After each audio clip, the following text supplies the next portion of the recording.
Hello and welcome to the Scottish Football Show. Coming up, a brace from Kyogo Furuhashi denies Michael Beale's Beale levers. Liam Fox bounces. Ronny Costello from the Dode Fox podcast joins us later. And Darren Fletcher, we've got to talk about Jack, my man.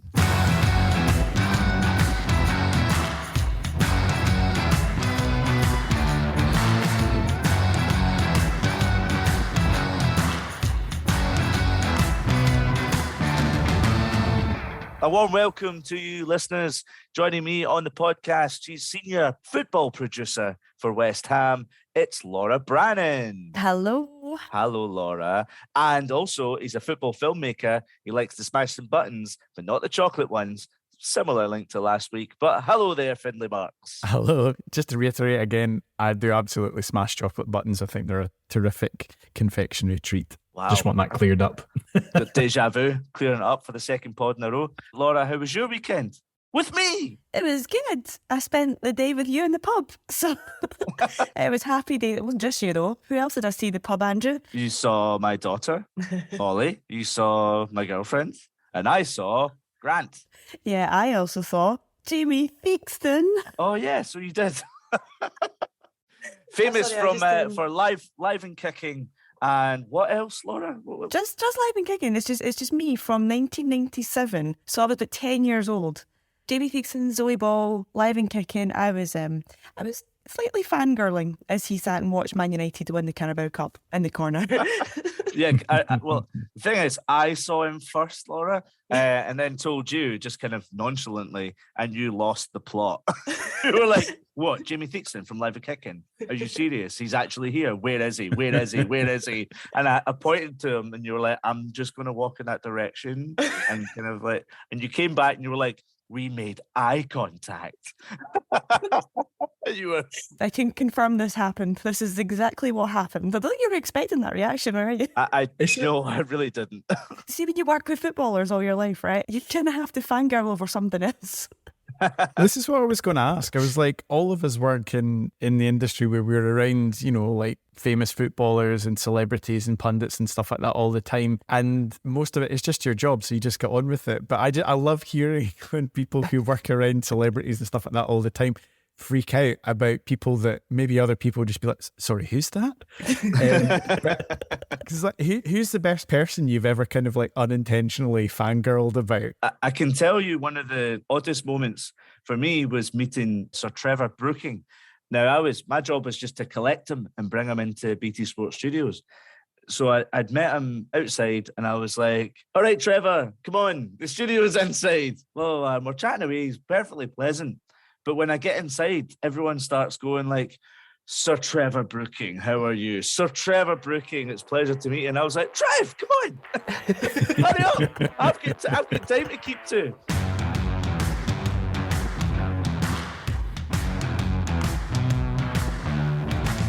Big men are up from the back. El Mahani, right foot. Whips it. Oh, Jeezy peeps, man. Right, before we get stuck into all the kind of Scottish football news, did anyone see the new MLS 360 show at the weekend? Cannot confirm nor deny, but no. Because this is class, right? The only reason I'm bringing this up is just because the way it's done, I'm so jealous and I wish we could get this in Scottish football. If anyone didn't see it, so basically it was this first weekend of the new MLS season and they've brought in the new show on Apple TV, which is essentially, if you've ever seen it on Bundesliga, they do the same for the German top flight. It is basically Soccer Saturday or open all mics, where you visually get to see the show. It's like the goal show you get on BT Sport on European nights. You've got the studio and they're jumping about the different games and they're showing you as it happens, goals going in and chances, and it's so exciting. And I was up till about 2 a.m. watching this on Saturday nights and Sunday morning. I just really wish that we could have this sort of thing for all 4 divisions in Scotland at the same time. I think it would be class. All 4 divisions? Well, we could do the top flight, but, why not just get them all involved? That would be utter madness to do all 4 divisions. You're having nightmares being a producer on that, aren't you?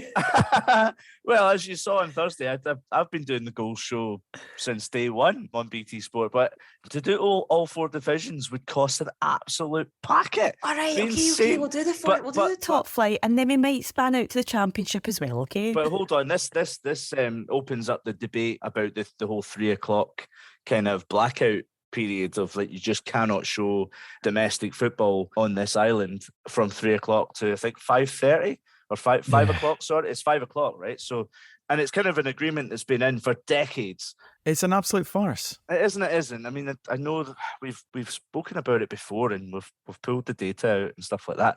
But the thing that you probably could do differently is avoid Saturdays. So pick a Friday night where you put all of your top flight football on a Friday night, 2 nights a season, and you could promote a program. There you go. Just thought of it. There you go. You just have a Friday night 360 Scottish football. We can't make it, Laura, because we don't own the rights. Well, we can in 2029, okay? We've got a few years to get together our new company, take over, buy the rights. 2029, we'll be doing it. And then what will happen is it'll be on BBC Alba and we won't understand a thing that's going on. But we'll hear the excitement anyway, so it'll still be good fun. It's a great idea because the whole premise of NFL Red Zone as well, if you're a American football fan, it's the exact same content. If you watch BT Sport Goal Show on a Champions League, or we just did it on Thursday there for the Europa League and Europa Conference League, and you are just flying in the incidents, and you've got the amazing messers that are James Richardson, James Horncastle, Rafa Honigstein, Julian Laurens, who are all just journalists that know the background stories, who are better than us about talking about football, but they've got so much insider knowledge talking about what's going on, and their rapport and friendship is wonderful. So if we did have something like that in Scottish football, it is amazing, absolutely amazing programme to work on. I didn't actually see any of the MLS stuff, but Finn, I can't even work out what time that would be for you. That melts my brain trying to work out that time difference. Probably be about 3 days in the past. But it's really interesting just because I haven't watched much MLS, but I have been noticing the way that they're packaging the game and marketing it. And like you're saying, Laura, I'm just really jealous of it because I think it's brilliant the way that they're doing that. And obviously living in Melbourne, living in Australia, the way that the A-Leagues go about trying to promote their game as well, I'm massively a fan of, because I think the thing that both the MLS and the A-Leagues do, and these are leagues that I think know their place in the pecking order. You know, they're not sought out like the Premier League or Bundesliga or a lot of the European leagues, but they know the strength that they have in the marketing of their game. And what they're brilliant at is selling the league as a whole. Maybe it's something because, you know, that a lot of the teams that are involved aren't old teams in the way that we would think of them from the UK, you know, teams that are like 150 odd years or 130 odd years old. And these are teams or franchises that in some cases could be like 2 years old. But it means that they market the league as a whole. They don't market it as, you know, by default we kind of do in Scotland, which is just the old firm obviously is in a pedestal way up high. But then, you know, we do talk about the Premier League. We do talk about certain teams from certain cities. But what they're brilliant is bringing parity to the teams from the A-Leagues, from the MLS, and that way of bigging up the whole league all at once. And I think we're not good at doing that in Scotland. And it's one of those things where I'm only going on personal experience here, but a lot of people, and I find this quite sad, a lot of people find it quite unusual that I am both a Rangers fan and also a fan of Scottish football, that like my interest in football in Scotland does not begin and end in Govan. Like I have a genuine interest and affection for the game at all levels in Scotland, and I'm so passionate about that. And that might be unusual, but that's the way it is, and that's the kind of thing I want to do. I think both things can coexist. I think Scottish football fans sometimes think, oh, I can't be interested in the rest of the game because it makes me less of a fan of my own side. And I don't think that's necessarily true. I think you can have both things richly held at the same time. You can support your club fervently and enjoy that, but you can enjoy the experience of the rest of the league going on round about it. And I think if you can get to a point where you are promoting the game like the MLS do, like the A-Leagues do, where you're promoting the league as a whole, as a united front, and you're doing it warts and all. It's, you know, it's the tackles and the red cards and the bad things that happen in the game, not just the good stuff that you're trying to usher out. That's where it becomes a much more united entity, and it's something that's actually much more marketable to places outside of the already existing markets. It is a great idea, but I don't think I'll see it for a very long time, sadly. I hope I'm wrong. I really do hope I'm wrong. I hope I'm wrong about Partick Thistle, because if I'm led to believe, if they reach the playoffs, they are scrambling to get extensions on players' contracts. They could end up playing the playoffs with a very different team than what got them there. It's unbelievable. This happens every season in Scottish football, where some teams probably definitely aiming for promotion, but these contracts end just as the playoffs start to kick off, and then these teams have to scramble to get these contracts extended. It's absolute chaos, guys. How are they not noticing these days? Like, all the contracts end the 31st of May, and they've not looked at the fixture diary. There's 2 playoff games on the 1st and 4th of June. Who are you going to play? They're now scrambling around trying to get some 5-day extension onto contracts just in case they're in the playoff final. The thing is, they no team wants to pay more than they need to, right? So that is one reason, and the conversations will be being had, and if they have to, it will be sorted. But it's just one of those headlines that rears its ugly head every season. These teams are aware of this. It's just a bit odd as well, just very, very bizarre. Anyone else happen to have a really fun weekend? Did you see the random Celtic fan in the crowd at Hampden who had a full-on rocket launcher? How did he get that in there? Right, is the security at Hampden the same as like some of these nightclubs in, like, you know, Ayrshire and stuff like that? I remember going to, you know, when you're in high school and they try and do these anti-drug or anti-social behaviour kind of like initiatives or whatever. I remember they would like take you into a room and show you like a bin full of knives and be like, all of these have been confiscated by the police in the last year. And you're like, how did somebody get like a 6-foot machete inside their jacket and try and smuck, thinking, I'll just put it inside the leg of my trouser, I'm sure I'll get it in the club to stab a guy? You're like, what's going on? It looks bigger than that. It looks bigger than that. Is it like... Oh, the rocket was huge. This is part of like some sort of pyro display that they had at the Celtic end. And this guy's obviously launching flares, but I just don't understand. Like I'm first to the whole man, I would say it looks amazing, but I just don't understand how he gets it in past security. I'm impressed. If he wants to come along to the Scotland games next month, I'm not officially saying that in any capacity, of course. No, we're going to try and get more tifos organised for the Euro 2024 qualifying campaigns. Amazing. So because you're a member of the Tartan Army, right, Laura? That's one of your remits. You're a party influencer. Yeah, so the part of the group that we're in, it's not an official Tartan Army group. It's just a group of fans that have had experience of making tifos at different clubs around Scotland. That for the playoff game against Ukraine last year, we all sort of got together and went, right, what can we do for Scotland here? We've not really got that sort of culture at Hampden for Scotland games. We want to try and create this. It's a slow burner. We know it's not going to happen overnight. None of these sort of kind of supporter groups the clubs have just now, they didn't happen overnight. It takes time, and we did it for the Ukraine game where we raised money and did a full tifo of flags that were in the shape of a saltire, and that was for the North Stand as the boys walked out of the tunnel. It looked class. It spurred us on to victory, wouldn't you? But it looked amazing, and we'd like to just kind of push on now for the next campaign and do something that can help build that kind of noise and atmosphere at Hampden. We've started raising money for it. If you go on Twitter, we're at Scotland Tifo, or just search for Scotland Tifo Group. And on there, you'll get all the links to PayPal, to GoFundMe. There's different various ways you can donate money. Any sort of pennies at all can make a difference. We're not wedded to exactly which game we're doing or how much we do. It's just a case of, like, the more we make, the bigger and better. And more often we can do these displays. We'd love to kind of kickstart it for the Cyprus game, but we're just going to take it as it goes. We know there's not a lot of time before this one, but like, if anyone wants to kind of join in and help out, then come on board, because we want to make it look as amazing as possible. I suppose one person that won't be investing any of their pocket money in it will be Darren Fletcher's son Jack. Willie, did you guys see this? Oh my God. I did. Darren Fletcher, if you're listening, what is going on with your children? Yeah, we need to talk about this, don't we?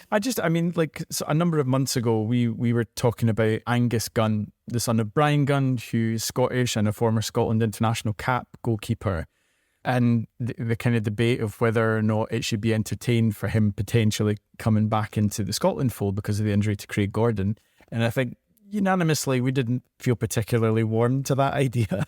of somebody who'd continually tried to establish himself as an England international full cap and had played at all the youth levels for England, potentially changing to play for Scotland. But it seems, Darren Fletcher, not just any old Scottish international, like he's a former captain and a Hall of Famer with over 50 caps. So it's not just anybody, but his son, well, we should say actually technically one of his sons, Jack, not only is playing for the Man City Academy, obviously a rival academy of the team his dad's a legend at, but he was also playing this week for England against Scotland at under 16 level. So and not just against Scotland, his twin playing against his twin brother. So his twin Tyler was playing for Scotland. And the weird thing was, there's reports from November, just a few months ago, where Tyler was getting poached for England. And it was Jack who hadn't made his mind up yet. Now, unless these reports have got a wee bit confused along the way, it looks like both sons have just done a little 360 here, because Tyler was playing for Scotland and Jack was pulling on the three lions. Darren, what were you doing? What went wrong here in the upbringing here of these kids? Where were you sitting, Darren? Just to give you a little bit of context, though, like this happens a lot if you've got dual nationalities and you can play for multiple countries. Like, in all fairness, you look at the likes of like Jack Grealish and Declan Rice. They were playing for Ireland, Republic of Ireland, for a long time, and decided to. No, I mean, look at John and Harry Sitter as well. So close to home. Another player people might remember is Karamoko Dembele was playing for England and Scotland when he was like 14, 15 as well. It is a case of it's best to kind of see all your cards, look at both setups. No. Look at it's professional football. These are professionals, and they're, if they want to work with the best possible coaches, they'll decide who they think is the best possible coaches. I'm sorry, international football is not about playing for the best possible coaches. That's so insulting. This isn't like, born into a football supporting family and whoever your dad supports, that's who you should play. No, it's more serious than that. You're born into a country, you're born into a nationality. You're stuck with that whether you like it or not. You can choose your team, you can't choose your nationality. I may have a daughter who is English, born in London, and I will be the first to say that if she decides to play for England, she will never get a single penny out of me again. But I will not deny anyone the opportunity at this stage, at a young age. Look, what is it? I can't remember what age you need to be, but when you're a professional footballer, there comes a point where you make your decision, and as soon as you play your first professional cap for your nationality, that's you stuck. Andrew, with all due respect to your little girl, who's really cute, by the way, thanks very much. You're not a former Scotland captain, so there's not sort of the same pressure there. But I will argue till the cows come home about how you represent your country and how you choose your allegiances and all that. But it's the fact that his dad's a former Scotland captain. There's something's went a wee bit wrong there. What was he doing when he was playing games? Was he even born then?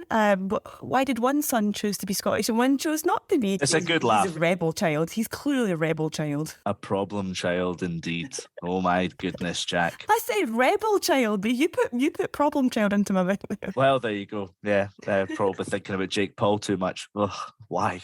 Who knows? They could be, absolute formidable agents for Scotland in years to come. Here's hoping. Let's hope so anyway.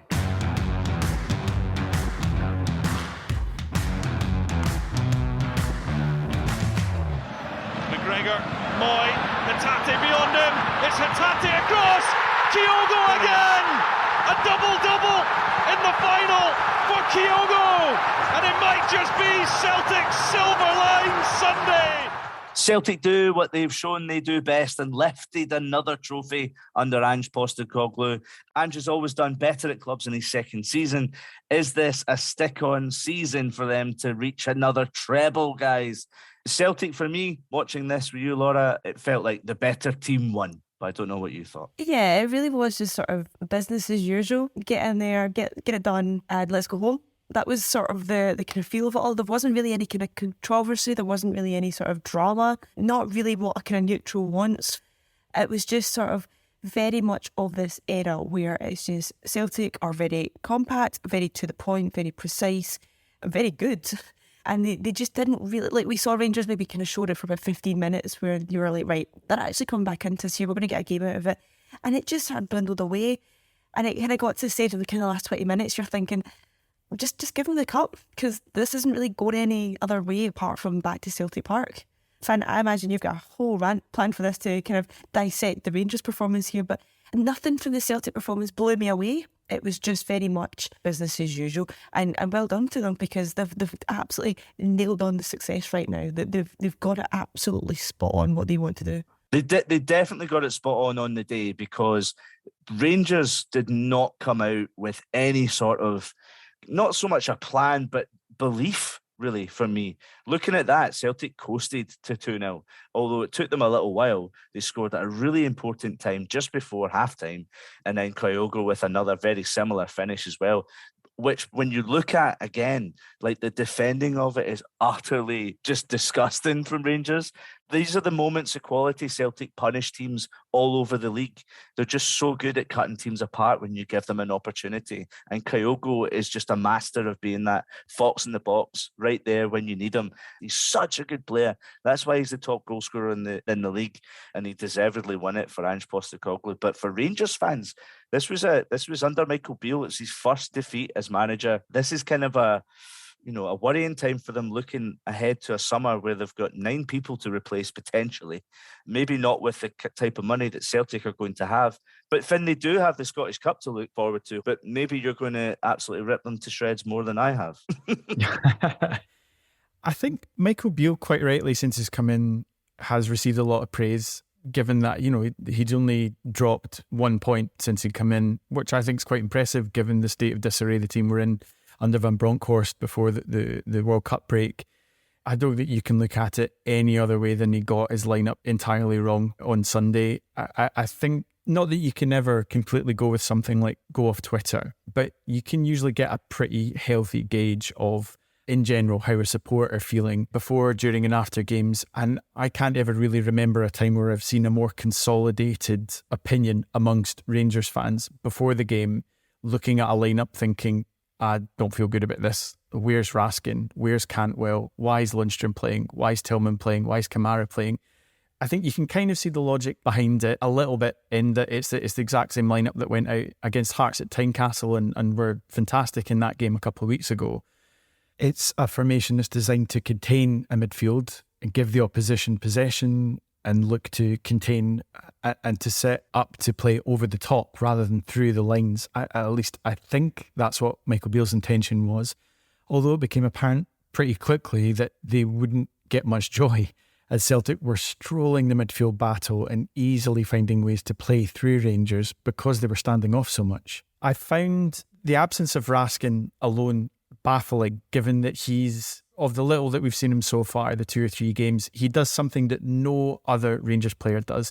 This Rangers player, as we said 100 times over the season, is in desperate need of a refresh. You look at the lineup that started on Sunday, and Rangers' lineup featured 7 players from the League Cup Final in 2019. So that's 4 years ago, and you've essentially pretty much got the same starting 11 again still 4 years later. I think it just shows you how tired it is. Also, Malik Tillman, I don't think was fully fit. He looked miles off it. John Lundstrom, let's face it, hasn't really been the same player this season that he was last season for Rangers, particularly in the Europa League. He's been taking painkilling injections for months. He hasn't really trained for the last couple of weeks. So why he started alone but lasted as long as he did, I just find absolutely baffling. The thing is, Michael Beale's still in his first season as a manager, whether you like it or not, and you don't really get the time at either side of the old firm. They're going to make mistakes and they have to learn from mistakes. But I think the Rangers fans are just at a point where they feel it would be nice not to be making these mistakes in things like cup finals or really important league matches. I think this is a game that was ready-made for Raskin. I think Beale even made the point after the match that he didn't want to throw in Raskin and Cantwell too soon. I don't think that really washes. I mean, you look at someone like Rio Hatate, signed last January. I think he played 1 game maybe against Hearts, and then he was thrown into the Old Firm game a week later, played a blinder, man of the match, scored 2 goals. If you're good enough, you're ready enough. And I think the fresh blood is what Rangers have craved all season. I find it baffling that they didn't start with any of that in the final. And by the time that they made the changes, the game was already 2-0. The game was gone. Well, I do take your point on the experience aspect of it from the dugout side of things. Ange Postecoglou's achieved a lot in football. It's just that we're probably not so much familiar with those achievements because they've been so far away on the other side of the world. But if you compare what you've just said to Celtic's lineup, and it's just filled with people who Ange trusts. So if Raskin was ready-made for this type of game, Ange just knows that he's going to get the best out of his players. The only interesting point I thought was that Jota was playing more on the right-hand side when he's probably played more on the left. And it's just, you look at the back four, Taylor, Starfelt, Vickers and Johnston, who's came in and done a great job. But McGregor, Hatate and Moy utterly bossed that midfield. There was no real fear for Celtic at any stage, other than that little 15 minutes when typically Celtic got a little bit tired because they're so relentless in the intensity. But Rangers can't handle Celtic when they're in fourth gear, not even hit sixth gear. If you look at the last Celtic Rangers game, it was a bit fair to say that a draw was a fair result. But I think Celtic are so far ahead of Rangers in so many departments. I don't think this comparison that the gap has been closed is really true. I just thought the cup final was a real large measure and a one-off-one game that you can look at both sides and say Celtic are way ahead of Rangers. And if this summer is going to be an important one for anyone, it's more so for Rangers. The chase is bigger than I've seen it for a good few years, in my opinion. I don't know. I don't necessarily agree with that. I think it was interesting having Tony and Jordan on the podcast last week and listening to that, because Jordan was trying to make the point that he doesn't think once the two squads are fully fit that there's a huge amount between the squads and between the teams, and I don't think I disagree with that. I just think that there's such a tiredness there's a freshness about Celtic and everybody knows their role within the team. I personally don't think there's as big a gap as people say there are. You just need to keep in mind as well that Celtic might be heading for a record points total anyway. Jordan also made the point last week that Rangers could hit 100 points this season and still not even take it to the final day and win the championship. So it shows you the level that Celtic are at this season and have been under Postecoglou for almost 2 years now. So in trying to compete with that, there are obviously financial discrepancies there as well. But I don't think the gap is as big, but it will need a heck of a investment is needed in the summer from Rangers. But also Beale needs to play the new players. He needs that fresh blood in the team. Moving on to domestic matters, in the league, there was an absolutely horrific challenge in the St Johnstone-St Mirren game. It was Daniel Phillips on Ryan Flynn. And it's honestly, it's one of those where you look at it and you just kind of, it's just no nice. Exactly what you do when you watch it. But interestingly enough, watching Sports Scene, was it Neil McCann and James McFadden turned around and said it wasn't even a yellow card. Oh man, I'm looking at it right now. I know, it's absolutely I've seen it on repeat. No. It's so very clearly a red. Yeah, it's a red card. It's the readiest red card you've ever seen. Yeah. It's a rouge card. It's so bad. It's not really in control. He goes over the guy's ankle. He could cause a really serious injury. Like, no matter what way you slice that is a red card. I don't even know how it's up for debate. And for the intercession, it's not even a booking. There has to be a move away. Again, we're coming back to these things with the IFAB rules and all the nonsense around the handballs and stuff this season. Is so annoying. And these are two good pundits as well. I would say Neil McCann and James McFadden in the main. But they're examples of people who either don't know the rules or don't know the difference between, well, I personally wouldn't have given this. I don't like the rule, but the rule states that. Because the thing is, if in any league in the world, that is a red card. It might not have been when they were playing, but that is a red card by today's standards and rules. That red card just before half-time. And amazingly, St Johnstone actually took the lead in the game, but it ended up sharing the points after Mr. Alex Gogic, the hitman. That's what he looks like. He reminds me of the actual... remember the game, Hitman? It's totally He just looks like a hitman. So that finished 1-1. But the goal of the weekend has to go to Motherwell, Laura. I always come to you with Motherwell, with your connections. I know you're a Scotland fan, not just, affinities with Motherwell, but Slattery with a last-minute equalising free kick. You love free kicks, don't you, Laura? You have absolutely done me dirty here. Absolutely love the fact that Motherwell got a last-minute equaliser. I think this was a massive result, quite potentially the turning point of their season, actually. Just before we go on to the actual goal itself, I think psychologically this result is massive for them. There was a game just before Christmas when They were 2-0 up against Kilmarnock and then conceded 2 goals in 3 minutes. And I feel like that was sort of the catalyst to when things got really bad. And this is sort of bookended that slightly. Well, it could potentially bookend it, because I think to get such a big goal at such a crucial time, it almost shapes the table now where like they're by no means mathematically safe. But it becomes now when they're sitting on 27 points. Ross County are just behind them in 10th place on 24. And then Kelly on 24 and Dundee United on 20. It becomes almost like they're looking up now rather than down. With St Johnstone 4 points ahead, you look up rather than 4 points behind. Yeah, Callum Slattery's free kick. I think everyone lost their minds over this at the time, and I'm just going to stick my one normally say a free kick's just a free kick. It's like taking a penalty. It's what he meant to do. He stood up there and he did his job. The distance was pretty special though, and what got me was it wasn't just the kind of the precision, it was the power, man. Like the ball came flying back out of the net. To me, free kicks are the impressive part of a free kick is the magnitude and importance of it. And yes, this had that. In terms of skill though, I know Callum Slattery can do that. And he should. He's on the training pitch practicing them. So well done for doing your job, Cal. He did actually score against Kilmarnock in that game you mentioned. And that was a 10-man Kilmarnock, reducing a 2-0 deficit to 2-2. So things still haven't really changed, even though all the men were on the pitch this time. All of the men. Best free kick you've seen in your lifetime? Lee Griffiths, second against England. Yeah, that was pretty special. Or first, because they were both identical. But second for the sheer carnage that came after it, and the bruises that lasted a long time after it. In fact, that was a moment in the pub, wasn't it, that we spoke about? I think Rangers got a free kick just outside the box in the exact same area that Lee Griffiths scored against Joe Hart in Hampden. Yeah, we wondered if that would have reared its ugly head. Just a note on the Motherwell game at the weekend. Liam Kelly set a landmark milestone for himself. This game is a 100 consecutive game for Motherwell, which is quite impressive. It's by no means an absolute like a Scottish football record or anything like that, because there are players that have done it in the past. There's quite a few that have kind of into the high 100s, into the 200s even. Wow. But as far as I can see, no one's done it since 1987. So we're talking within Liam Kelly's lifetime anyway.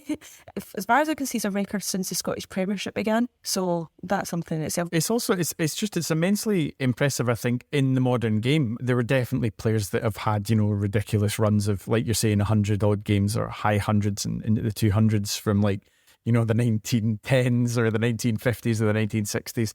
You can kind of understand it a bit more then when there wasn't, players would spend their entire career at a club or something like that. But for a player that's come in and you can't hit the ground running any more than playing 100 games straight. Well, that's the thing. It's also 100 out of 100. It's not like he's just picked up somewhere and went, I'm going to run 100 games. It is literally, he has played every game since he walked in the door at Ford Park. Yeah. That's incredible. That is really impressive for him. Rise, Sir Liam Kelly, Centurion. There you go. I thought you were going to jump in a bit about Scotland's next number one. It's been a few pods since you've done that, Laura. God damn it. Scotland's next number one.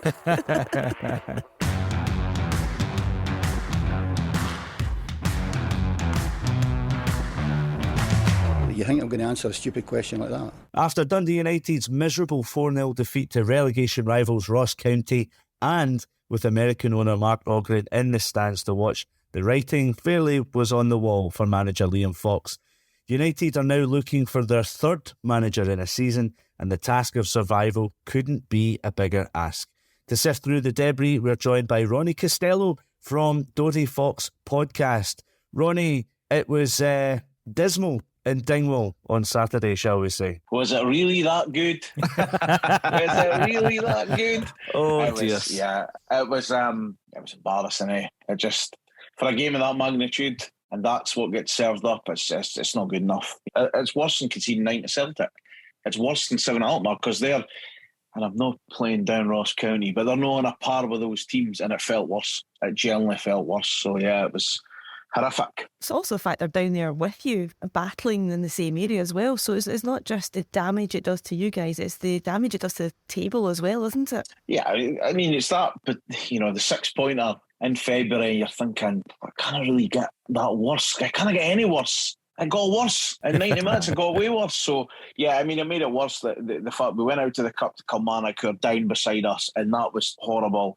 We then got beat from St Johnstone. Again, no totally beside us, but close to us, and you're thinking they're meant to be the easier games for you. But when you're at the bottom, you don't have any luck, you don't have any easy games, and we can't help ourselves. Like, we just shoot ourselves in the foot every single game. I'm desperate. I keep saying it, and I'm like a broken record. I'm desperate for a team to score someone 35 yards, top bin, and I can't blame any player. But at the minute, he's no marking him, he's no tackled him, he's no won his battle, he's no cut that cross out. Yeah, he can't take a touch. It's just it's horrendous. It's been rough. Quite frankly, I found the form of United this season kind of baffling, because I remember when we did the very first pod at the start of the season, we were looking at who we thought had done like some quite good business and everything. I was personally quite impressed by the players that United had brought in. You've got internationals there in Stephen Fletcher, and as the World Cup proved, like Azaz Behic, I think is a terrific player. Glenn Middleton, Dylan Levitt coming in permanently. I thought the business that they'd done was great. Even Craig Sibbald I thought was a decent addition from Livy. I always thought he was a good player. I mean, can you put your finger on what it is that's kind of gone wrong? I mean, is it something about the group of players? Can you put your finger on anything? I think it's fans. The majority of fans, and me, myself included, really happy with the business in the summer, but it came quite clear quite early on that we were still light in some areas, some key areas. You know, since Jean de Fuchs went, we've never replaced that midfielder that sits in front of the defence, that if somebody's trying to go past them, they'll just kick them. They'll take the foul, take the yellow card. I always thought we were light at right centre-back when we were trying to play a back three. We still probably needed another striker in around Stephen Fletcher with a bit of pace. So granted, we did sign good players. Like, that's definitely not for debate for me. I think we did sign good players. But it also didn't mean we signed a good team. Yeah. And the midfield battle's been quite tough because Sibbald's been in there, Jume's been in there, Levitt's been in there. But it's been hard to find what one works. And when it's worked, we've won games, you know, Alkmaar at home and Kilmarnock 4-0, Aberdeen 4-0. Brilliant victories, great play, everyone up for it. And then it's just back to, you know, somebody's making a mistake or we're imbalanced. We did sign good players. But again, January, young lad up on loan for Huddersfield, that was it. So yeah, it's been really frustrating. I want to talk a wee bit about the AGM because there was some quite crazy quotes that came out from that. First, I want to touch on just while you're talking about the kind of relegation battle stuff. One of the quotes that came from Mark Ogren was, "It's not the end of the world if we get relegated because we'll come straight back up." Has he got a short memory?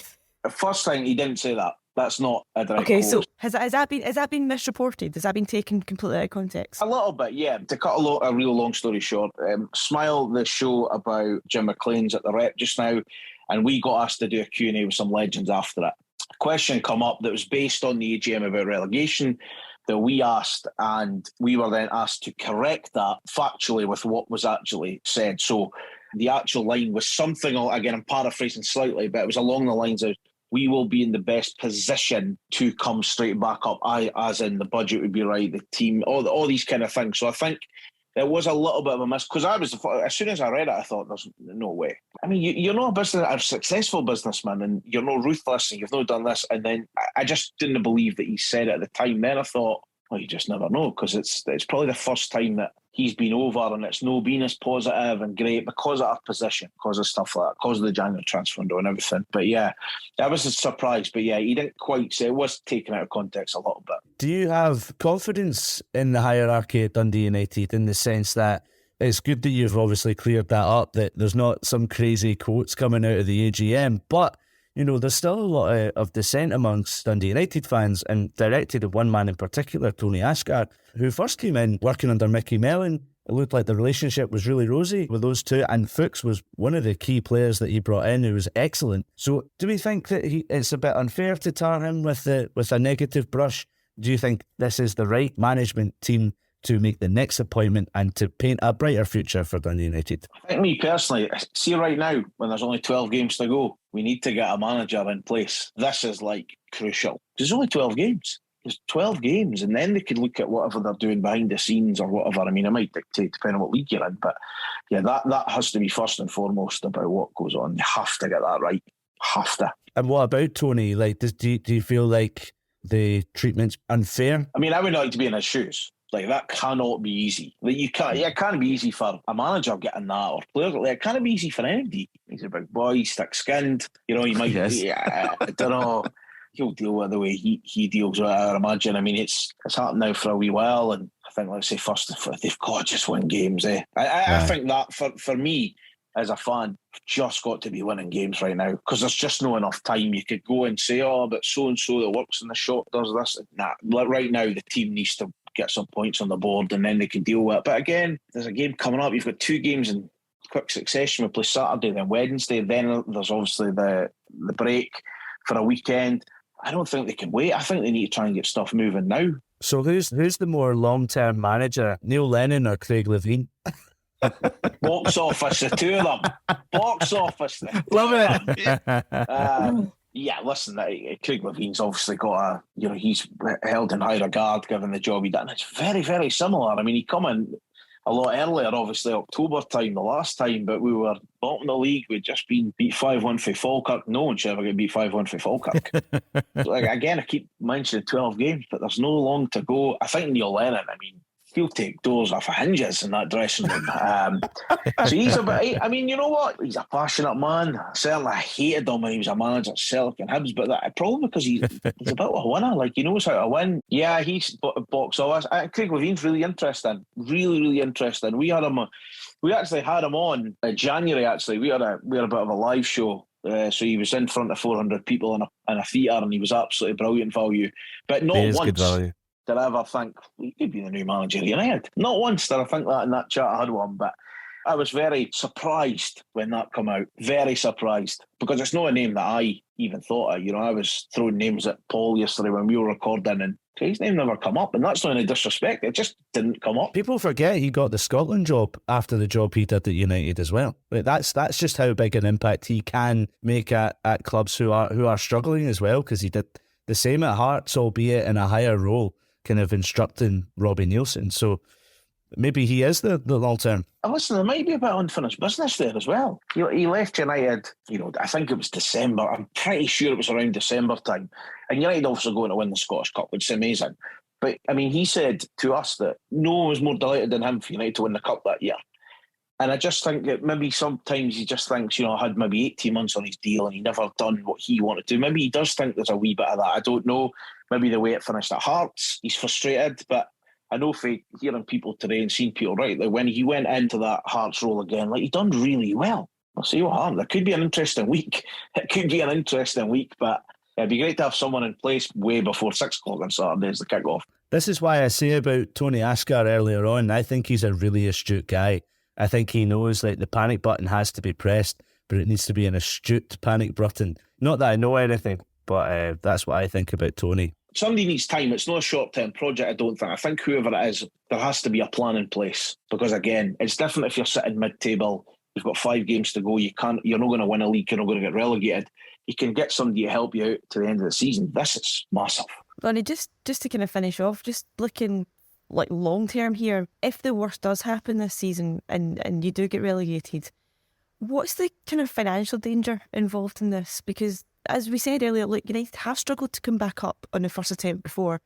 Can they afford to do that for a couple of seasons down there again? Thanks for that. Bloody hell, Laura, leave the man alone. Let me finish the bombshell. Sticking the boot in. Goodness me. I might get a pie on a roll at Arlo on a Friday night, right enough. I mean, I would hope now there's more of an understanding, more of a budget in place. I mean, I would hope you come right back up if you can, but there's a lot of players with contracts beyond the season. I think there's maybe 4 or 5 first teamers. I think there's maybe 9 or 10 out of contract, but the rest are contracted next season, the season after, probably on good money, certainly Premier League money. They're not on Championship wages. I would doubt there's relegation clauses and stuff. I mean, if I was a player and got said, there's a relegation clause, would you be signing? I'm not so sure. So I think there'll be a lot of questions to ask if that happens. And we need to get to the split and be in touch and distance still. We can't go into the split 6 points by 9 points because you're as well shutting the doors. At the end of the day, we need to start winning games and putting the ball in the net, neither of which we've done very well. That's it for another week, everyone. Thank you so much for listening. Thanks, Laura. Thanks, Finn. Cheers to Ronny Costello as well from the Dode Fox podcast. Absolute class to have him on. Aye, we're done. Cheerio. See you later. Go and listen to something else now. Bye.